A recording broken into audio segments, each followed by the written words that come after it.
totally serious. All right. Compulsory education is a government tool for mass inculcation and brainwashing, and deteriorates the potential potency of American public education by distracting the school children from learning and smudging the line between what is considered a chore and what could be considered interesting and extremely useful later in life.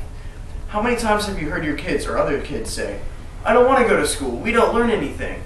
I believe that the current compulsory education system should embrace the American tradition of innovation and freedom and establish a more lenient and open-minded schooling structure. There are a multitude of economic, political, social, academic, and moral reasons to end the tyranny of the compulsory system. The cause of this problem, deeply rooted in American society, was that in the early 20th century, education was made compulsory in the United States.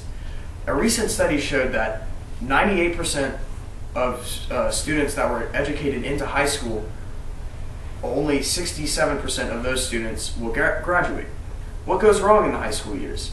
Well, being forced to go to school ingrains a sense of hatred of learning and all things associated with school and children.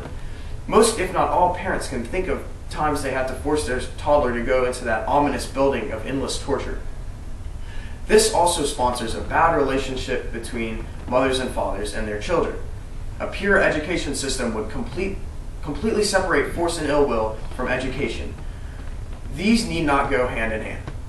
Additionally, by forcing students to attend school, we are taking away from the pleasure of learning. The flow and ebb of information is what separates the human species from mere animals. Our school system right now embraces techniques that discourage freedom of thought and creativity, and also rival children's liberties by forcing them to learn. This in turn takes away from the positive association of learning, and many kids now are bullied for being nerds or otherwise caring about their education. Our system also promotes competition, encouraging cheating and other means of climbing the academic ladder, instead of making children want to learn just for the sake of learning. Also, compulsory education systems cost the government a great deal of money. If the United States were to switch to a more lenient form of public education, then I think that the problems of educating the youth would sort themselves out in a cheaper way. For example, one day I was in 7th period and I was sitting in my pre-AP Latin class. We were diligently working on a translation when we hear a loud banging in the hallway.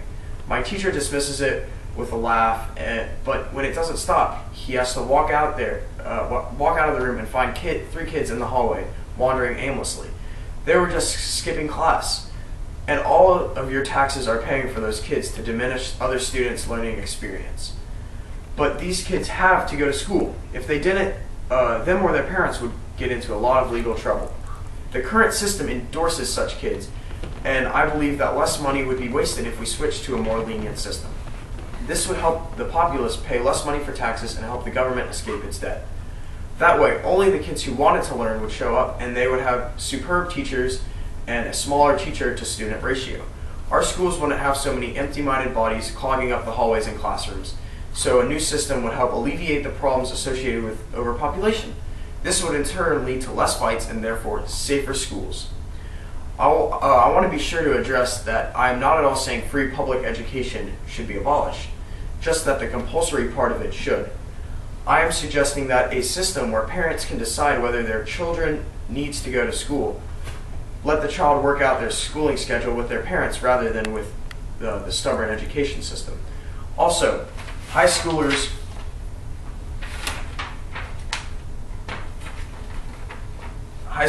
that completely drop their schooling could get a job to help provide for their family. What the public can do to help stop this tyranny is to write letters to the state and federal governments, at least complaining or pointing out what is wrong with our current educational systems.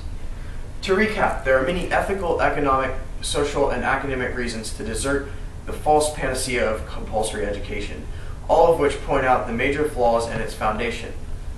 Rooted in the corruption of academic integrity and the poisoning of humanity's hunger for knowledge. If the current compulsory education system is not abandoned, hope of having an effective means of cultivating the youth's moral and academic intelligence might as well be abandoned instead.